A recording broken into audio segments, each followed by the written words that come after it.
In preparation for Muhammad's conquest of Mecca, there were three major obstacles for him and his army: the tribes of Najd, the tribe of Quraysh, and the Jewish city called Khaybar. He already had a 10-year peace treaty with the tribe of Quraysh, and next on his list was Khaybar.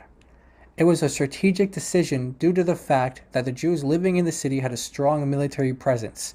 If he took out Khaybar first, then after defeating them, it would be easier for him and his army to conquer Mecca and soon after the whole of the Arabian Peninsula. Muhammad's army arrived at Khaybar and conquered them. Muslims until this day are very proud of this battle. After the defeat, the conquering army was given a feast by the survivors of the city. One of the wives of the leaders who was killed in the battle was making the food. What she did next will go down in history as one of the biggest documentable proofs from the Quran and the Hadith that Muhammad was a false prophet. But before we get into that, as the story goes, she poisoned the food. One hadith of this account in Sunan Abi Dawud says, quote, "A Jewess presented him at Khaybar with a roasted sheep, which she had poisoned. The Messenger of Allah ate of it, and the people also ate. So Muhammad sent for the Jewess and said to her, 'What motivated you to do the work you have done?' She said, 'If you were a prophet, it would not harm you. But if you were a king, I should rid the people of you.' The Messenger of Allah then ordered regarding her, and she was killed." Unquote. Muslim scholars agree that Muhammad died from this poisoning.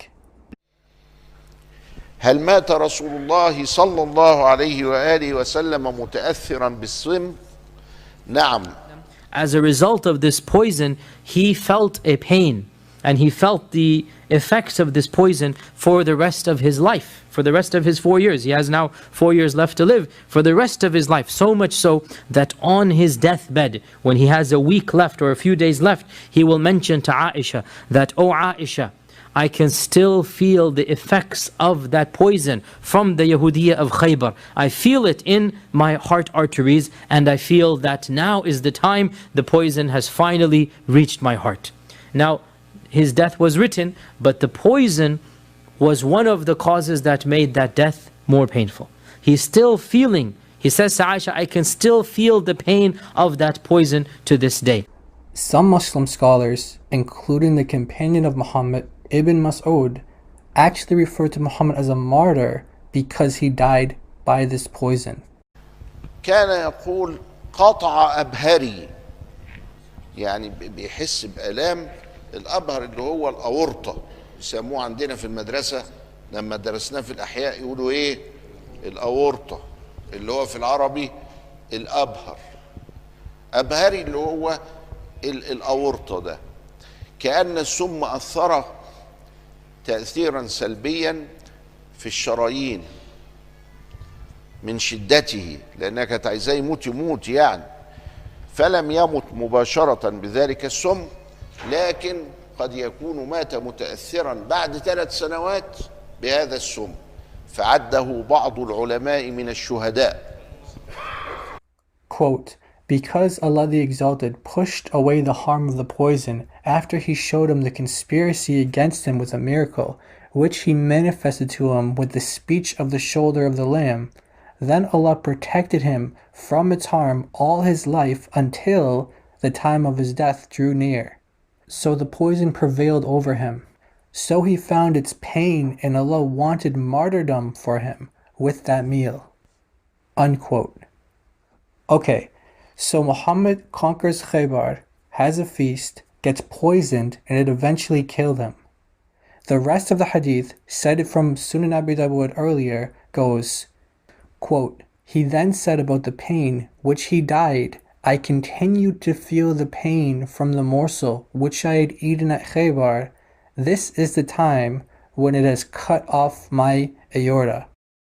To quote another hadith from Sahih al-Bukhari, narrated by Aisha, quote, "The Prophet in his ailment in which he died used to say, 'O Aisha, I still feel the pain caused by the food I ate at Khaybar.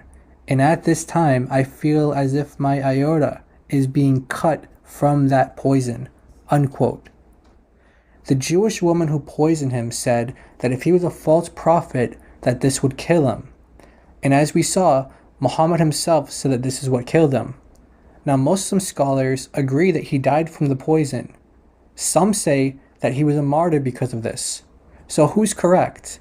Was the Jewish lady who poisoned him correct, that this would make him a false prophet? Or are the Muslim scholars who say that he's a martyr correct? Let's examine the specific words Muhammad used when dying. He said, quote, "I feel as if my aorta is being cut from that poison," unquote. What makes that so significant is that the Quran in chapter 69, verses 44 to 46 say that if Muhammad was a liar, making things up, then he would be seized by his right hand and his aorta would be cut. That means that if Muhammad was a false prophet, then his aorta would be cut. That's exactly what Muhammad said happened to him on his deathbed. Muslims, how do you answer this question? The Jewish woman who poisoned Muhammad said that if he were a false prophet, that he would die from her poisoning. It turns out she's correctly in line with what the Quran says. Muhammad died from her poisoning and said that he felt as if his aorta was being cut. The exact death that the Quran says will happen to him if he is a lying, false prophet. How do you reconcile that? Until next time, Jesus is Lord, and Muhammad died the death a false prophet would die according to his own testimony.